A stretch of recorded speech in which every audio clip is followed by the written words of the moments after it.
My name is Silas Wren. I'm 32 years old, and I work as an environmental engineer here in Boise, Idaho. For 3 years, I thought I knew everything about the woman I was going to marry. Delaney Hart seemed like the perfect partner, sincere, affectionate, and loyal. At least that's what I believed until 2 months before our wedding, when she taught me that sometimes the people closest to you are the ones capable of the deepest betrayal. If you enjoy stories of cold-blooded revenge and gripping plot twists, like this video, and subscribe to the channel now.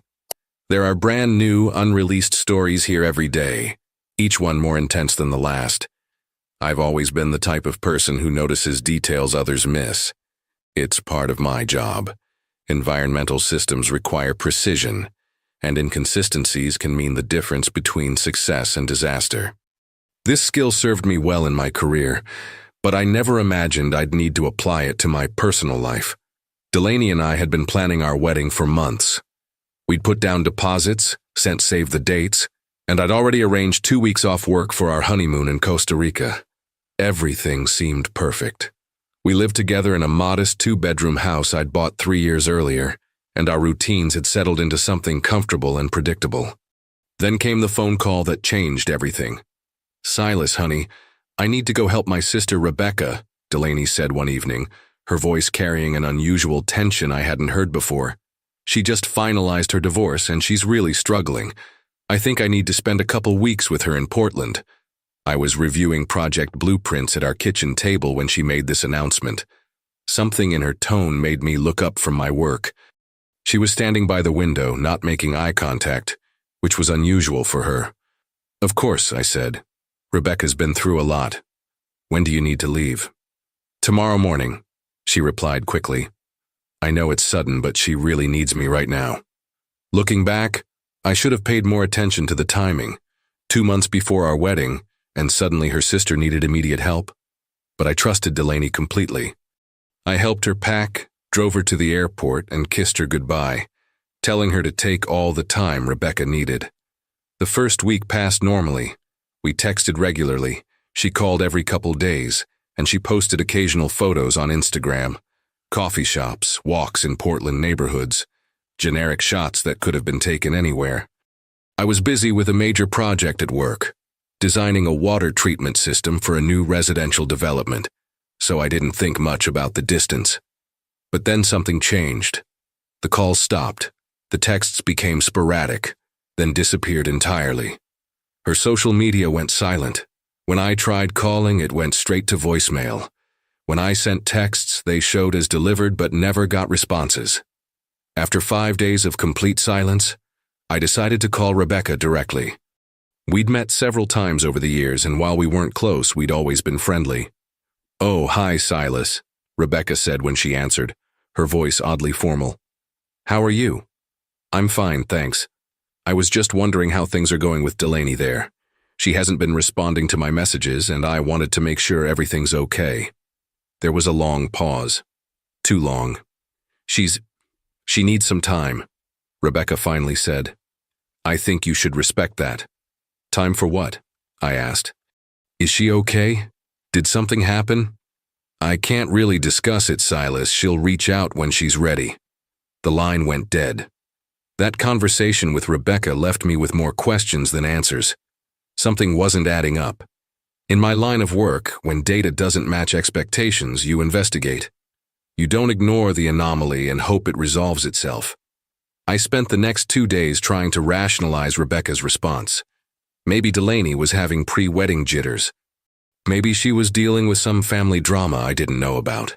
Maybe she just needed space to process whatever was happening with Rebecca's divorce.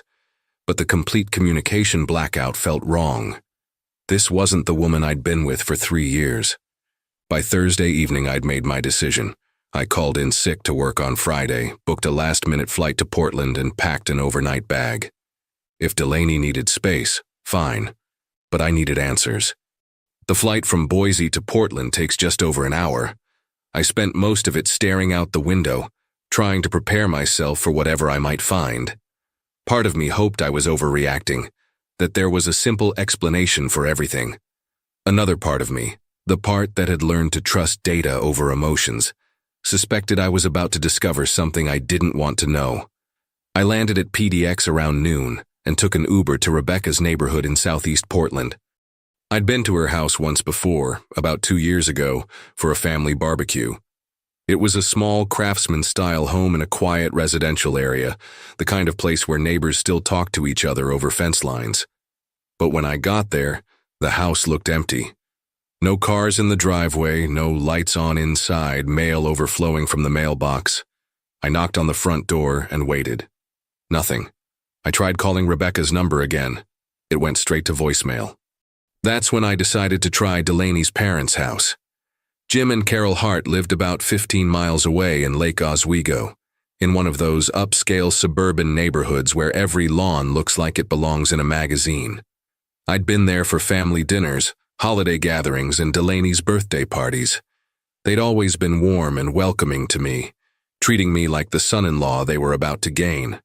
I parked across the street from their house and immediately noticed Delaney's blue Honda Civic in the driveway. My heart started pounding. She was here, not at Rebecca's. She'd been lying to me for 2 weeks.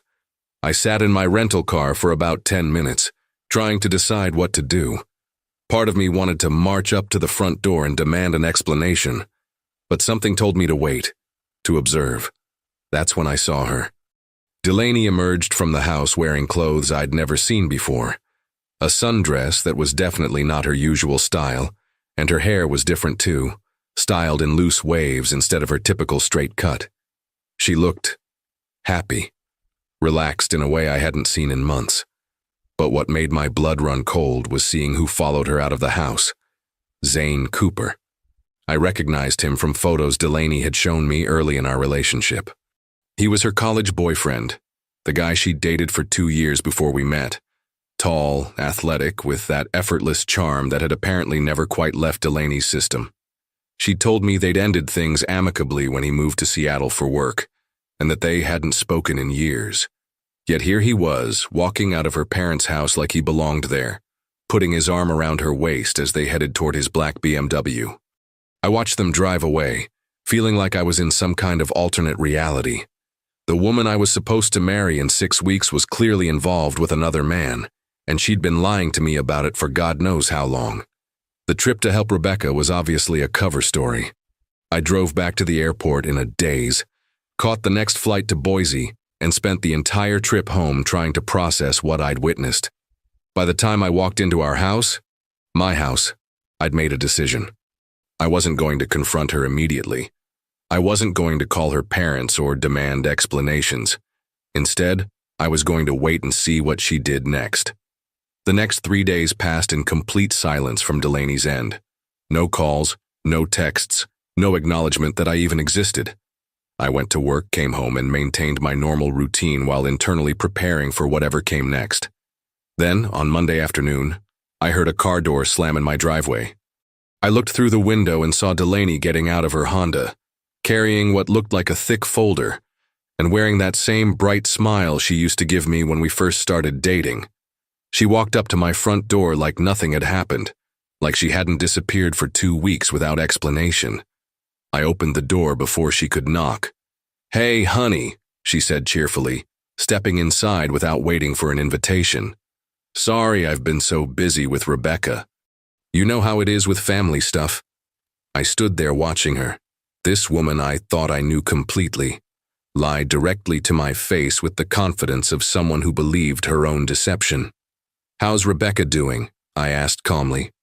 "Oh, she's much better now," Delaney replied, settling onto our couch and opening the folder she'd brought. "But look at this. I've been working on some final details for the wedding while I was there. I found this amazing florist who does these incredible arrangements with peonies and baby's breath. She spread out photos, fabric samples, and venue layouts across our coffee table like she was unveiling a masterpiece. Music playlists, invitation designs, menu options. She had it all organized with the kind of meticulous attention to detail that would have impressed me under different circumstances. "I was thinking we could do the ceremony at sunset," she continued, barely pausing for breath. "And I found this band that plays the perfect mix of classics and contemporary stuff. What do you think?" I watched her performance with a kind of detached fascination. She was acting out an elaborate fantasy where the past 2 weeks hadn't happened, where she hadn't been with Zane Cooper in Portland, where she could just slide back into our life and resume planning a wedding as if trust was something that could be rescheduled like a vendor appointment. "Delaney," I said quietly, "and the caterer has this amazing salmon option that would be perfect for—" "Delaney." She finally looked up at me, and for just a second, I saw something flicker across her face. Fear, maybe, or guilt, but it was gone so quickly I might have imagined it. "I need you to return the engagement ring," I said. The words hung in the air between us like a physical barrier. She blinked several times, as if trying to process what she'd heard. "What are you talking about?" She laughed nervously. "Silas, if this is about me being away for a few weeks—" "It's not about you being away," I interrupted. "It's about where you were and who you were with." Her face went pale. The wedding plans scattered across the coffee table suddenly looked like evidence at a crime scene. "I don't know what you think you—" "I saw you, Delaney, with Zane, at your parents' house." She opened her mouth, then closed it. For the first time in 3 years, she had nothing to say. "You want to explain that?" I asked. She took a shaky breath. "Silas, it's not what you think. I ran into him by accident and we needed to talk about some old things, you know. We had unfinished business that I needed to resolve before we got married." "Unfinished business?" "Yes, I wanted to make sure I was completely ready for our marriage, that there weren't any lingering feelings or doubts. I thought it was better to deal with it now rather than wonder about it later." I nodded slowly. "And it took 2 weeks to resolve these feelings. It was complicated. We had a lot of history to work through." "And you couldn't mention any of this to me? Your fiancé?" She reached for my hand, but I pulled it away. "I was trying to protect you," she said. "I didn't want you to worry about something that ultimately didn't matter. Whether or not my fiancé is emotionally involved with another man doesn't matter." "I'm not emotionally involved with him," she protested. "It was just closure, Silas, just making sure I was making the right choice." "And what conclusion did you reach?" "That I want to marry you, obviously. That's why I'm here with all these wedding plans." I walked over to the mantelpiece where I kept important documents, insurance papers, mortgage information, and our wedding contract with the venue. I'd been thinking about this moment for 3 days, and I knew exactly what I needed to say. "Respect isn't something you can schedule around your emotional convenience, Delaney. It's not something you put on hold while you figure out whether you'd rather be with someone else." "That's not what I was doing." "You disappeared completely. No communication for 5 days. You lied about where you were and who you were with. You made me call your sister, who had to cover for your deception. And then you walked in here with wedding plans like none of that happened." I turned to face her. "What if I'd done the same thing to you? What if I'd told you I was going to help my brother, then spent 2 weeks with an ex-girlfriend working through unfinished business?" She didn't answer. "The ring, Delaney."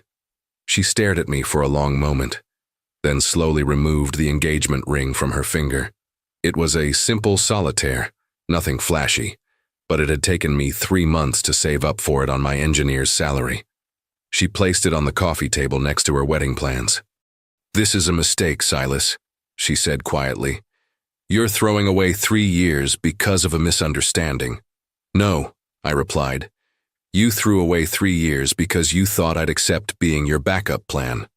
She left that evening without another word, gathering up her wedding plans like someone collecting the pieces of a broken vase. I thought that would be the end of it. I was wrong. The next morning, I woke up to 17 missed calls and 43 text messages. Not from Delaney, from her friends, her cousins, even her coworker from the dental office where she worked as a hygienist. The messages all had the same theme. I was making a huge mistake. Delaney was heartbroken. Couldn't I see how much she loved me? By noon, there was a knock at my door. It was Sarah, Delaney's best friend since high school. "Silas, what the hell is wrong with you?" she demanded before I could even say hello. "Delaney is devastated. She made one mistake and you're throwing away your entire relationship?" "Did she tell you what the mistake was?" I asked. "She said you saw her with an old friend and jumped to conclusions." "An old friend." Yes, and now she's at her parents' house crying her eyes out because the man she loves won't even listen to her side of the story. I almost laughed. Even in crisis, Delaney was still managing the narrative. Over the next week, the campaign intensified. More friends showed up at my house. Her mother called me twice, begging me to reconsider. Her father sent me a text saying I was acting rash and should think about what I was giving up. But the strangest part was seeing Delaney herself. She started showing up places she knew I'd be. The grocery store where I always shopped on Saturday mornings. The coffee shop near my office where I sometimes grabbed lunch. She never approached me directly, but she'd position herself where I couldn't miss seeing her, looking sad and devastated, like a wounded bird hoping for rescue. Then came the social media offensive. I don't use Facebook or Instagram much, but several coworkers showed me what she was posting. Cryptic messages about learning to heal from betrayal and when someone you love abandons you right before your wedding. Photos of herself looking contemplative with captions like, "Some people run when love gets real," and "Commitment means fighting for each other, not giving up at the first challenge." She was painting herself as the victim of my cold-hearted abandonment, conveniently leaving out the part about spending 2 weeks with her ex-boyfriend while lying to her fiancé. The comments section was full of her friends expressing outrage on her behalf and speculating about my character flaws. I realized she was trying to control the story before I had a chance to tell it myself. That's when I decided to act. I spent an entire weekend drafting a letter, not an angry rant or a detailed exposure of her deception, just a simple professional communication that stated the facts. I had it reviewed by a lawyer friend to make sure it was appropriate, then I printed copies for everyone who mattered. The letter was addressed to all wedding guests, family members, and close friends. It read, "Dear friends and family, after careful consideration, Delaney and I have decided to cancel our wedding scheduled for October 15th. We apologize for any inconvenience this may cause and appreciate your understanding during this personal matter. All deposits and arrangements have been handled, so no action is required on your part. Thank you for your support over the years. Sincerely, Silas Wren." I mailed them all on a Tuesday morning, then sat back and waited. The response was swift and decisive. Within 48 hours, the social media campaign stopped. The well-meaning friends stopped calling. The surprise visits to my usual haunts ended completely. What I learned later, through mutual friends who remained neutral, was that several people had started asking Delaney direct questions after receiving my letter. If it was a mutual decision, why was she posting about betrayal and abandonment? If they'd decided together, why did she seem so surprised by the cancellation? Under pressure to explain the contradictions, she apparently broke down and admitted to spending time with an old friend while we were engaged. Once that truth came out, her narrative of being the innocent victim collapsed completely. The social isolation that followed was swift and thorough. Even her closest friends began distancing themselves, not because they judged her for having doubts about the marriage, but because she'd tried to manipulate them into pressuring me while lying about her own actions. As for me, I returned to my normal life with remarkable ease. I threw myself into my work, took up hiking on weekends, and started reading books I'd been meaning to get to for years. I joined a Thursday night trivia team at a local brewery and discovered I was pretty good at it. 6 months later, I ran into Rebecca at a coffee shop in downtown Boise. She looked embarrassed but approached me anyway. "Silas, I owe you an apology," she said. "I should have told you the truth when you called that day." "You were protecting your sister," I replied. "I understand." "No, I was enabling her," Rebecca corrected. "And I've regretted it ever since. What she did to you was wrong, and I'm sorry I played a part in it." I thanked her for the apology, and she told me something interesting. Apparently, Delaney's reunion with Zane had lasted exactly 3 weeks after our breakup, before he decided he wasn't interested in anything serious. She'd been reaching out to old boyfriends ever since, trying to recapture something that had never really existed. That conversation confirmed what I'd suspected all along. I hadn't lost the love of my life. I'd dodged a bullet. A year later, I met someone new. Her name is Emma, She's a veterinarian, and when she says she'll call, she calls. When she says she'll be somewhere, she's there. When she travels for work, she sends me photos and texts me every day, not because she has to, but because she wants to share her experiences with me. It's amazing how simple trust can be when it's real. These days, I occasionally hear updates about Delaney through the Boise social network. She's still single, still posting inspirational quotes about finding authentic love and learning to trust again. I feel no satisfaction in her struggles, but I feel no regret about my decision either. Sometimes the best revenge isn't about making someone pay for what they did to you. Sometimes it's simply refusing to let them waste any more of your time while you build something better without them. If you enjoyed this story, please like this video and leave a comment telling me what you thought. And if you're not already subscribed to the channel, please subscribe and hit the notification bell to get alerts for new stories like this one. Thanks for watching, and I'll see you next time.